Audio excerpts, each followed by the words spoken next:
the horizon of Horus and comes into play. Ironically, the other video we talked about shows you how that head is on the shoulders of Orion. That's in this deal of ancient folklore about carrying her along, and she jumps on his back, and what is this? And what is this thing? It's the sun who gets carried through. But notice if the sun is on Orion's shoulders, this is Orion's awakening and rebirth. And as they rise up like this, your head's on your shoulders, while the sun's on his shoulders. Wake up, sleepyhead. So here's this twist of a night cycle and a day cycle here that's come on, and this bow tie of night that's shown right there across the sky. The length of the body follows the course of the sun. Just as the sun goes out on the western horizon, our life will end there. So a man returns to the earth from which it came out. People often describe whenever you're born, you're in the springtime of your life. As you reach through its fruition, you're in the summer of your life. When it reaches old, you're reaching your silver years and your autumn, and then eventually, like the sun, you go down too. Not a sunrise, but a sunset, just as kept in Egypt with the tale of Set. And the reason we actually call it a sunset to this day, for there it goes, setting down, and Set, he's the only one who can overcome what happens, and because he does the yang that is to the yin, behold, the sun rises again.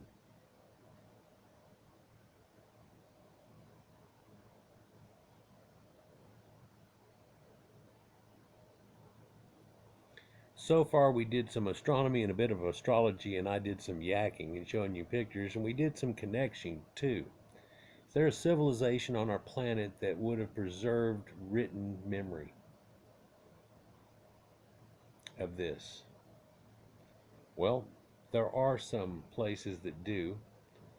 Of a former prehistoric ritual which would take place in nature and under the starry skies, and somehow coddled and kept through the ages of the people we know of, the Sumerians and the Egyptians, leading up all the way to our modern time, and even in rituals we still have today. Don't you, at the Christmas solstice, put a bow on your present? Knock, knock.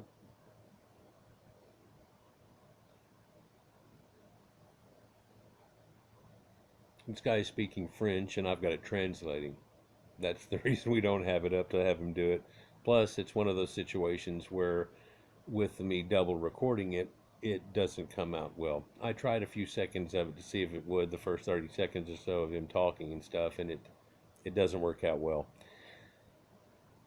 He tells you, well, we believe that this text is the Rig Veda,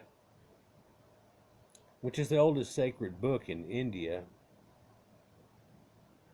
but it's Persian,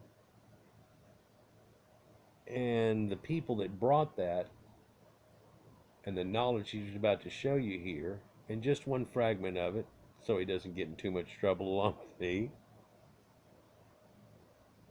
and its connections. Because you look at their elaborate rituals and things that go on, and you're like, well, that can't have anything to do with it quite a bit. But then again, it too, like I've expressed, even though there's a lot of pantheons, there's still a monotheistic idea. The Rig Veda is the foundation of modern Hinduism.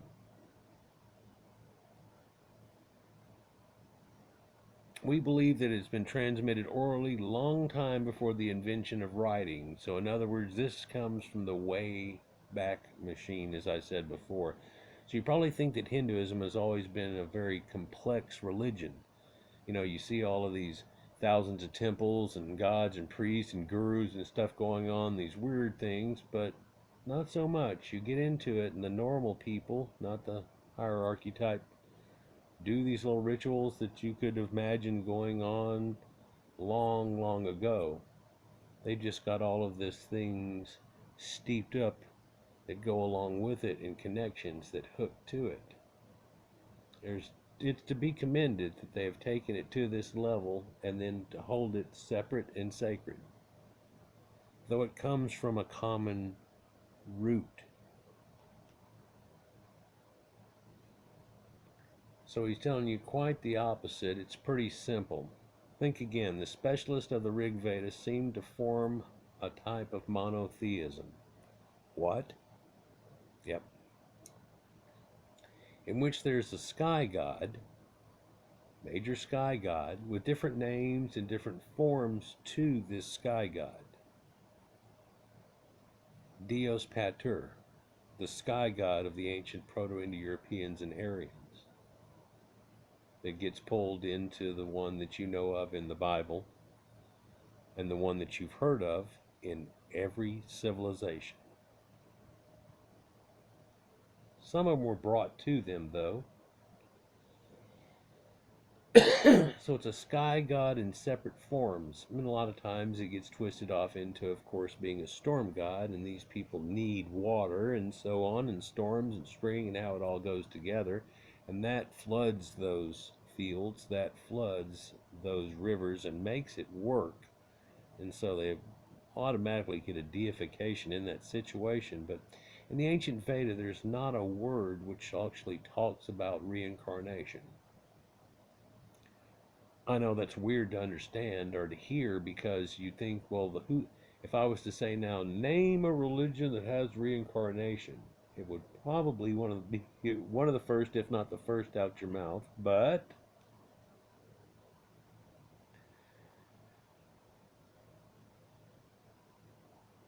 this collection of psalms mentions a simple family worshiping on the grass, the simplistic type of thing. Priests are only simply fathers, really, over the situation. The ritual is dedicated to a sun god, accompanied by many notions of astronomy. That's kind of a simple way to put it, but that's kind of direct, I guess you'd say, too. It is omnipresent in the Rig Veda. Academics agree that the Rig Veda, book of the Persians, along with other books such as the Edda for the Norse and the Kalevala from the Finnish type people, all show this common strand and connective. But if we were to say, well, sure it did up there and over here and there, but what about here? Well, that's kind of where it came from, and really back through here and into there and all around. If I put another one here, would that make kind of a swastika? So anyhow, we found that some common elements with mythologies of Mesopotamia, Egypt, and even China.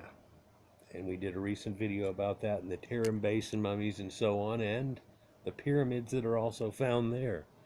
So you start finding things that aren't just a symbol, but there get to be more and more of them. Now, whenever I was younger, before genetics came out, you were wondering if people passed on knowledge of symbols, or are they the same people? How does this all work out? Well, in the modern day, we've already pretty much figured it out, and now genetics is verifying with few stark changes that it puts in there too, striking somewhat.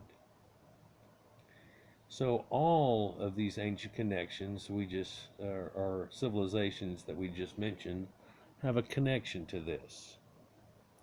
From Shiva and the Indus Valley type of people here, and this knowledge of truth and light. Sometimes you see him with a trident itself on it.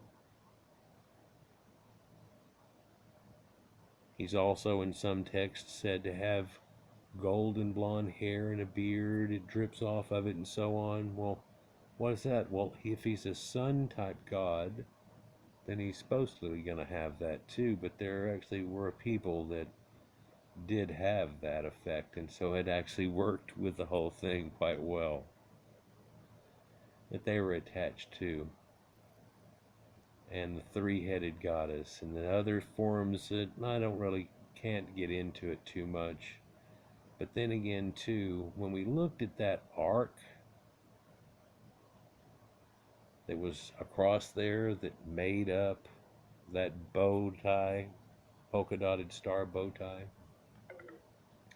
did you notice how that bow that was in that also looked like a sacred solar boat and this boat of the heavens? And it's supposed to go out and attach to the Milky Way and take you through your galactic journey into the afterlife. There's some good connections in this one, huh? Well, there's more to it. Did you know there's a few more symbols in this other room over here we could do another video about? I'm serious. Like, share, and subscribe, and enjoy. We'll get on to some more of this. Peace.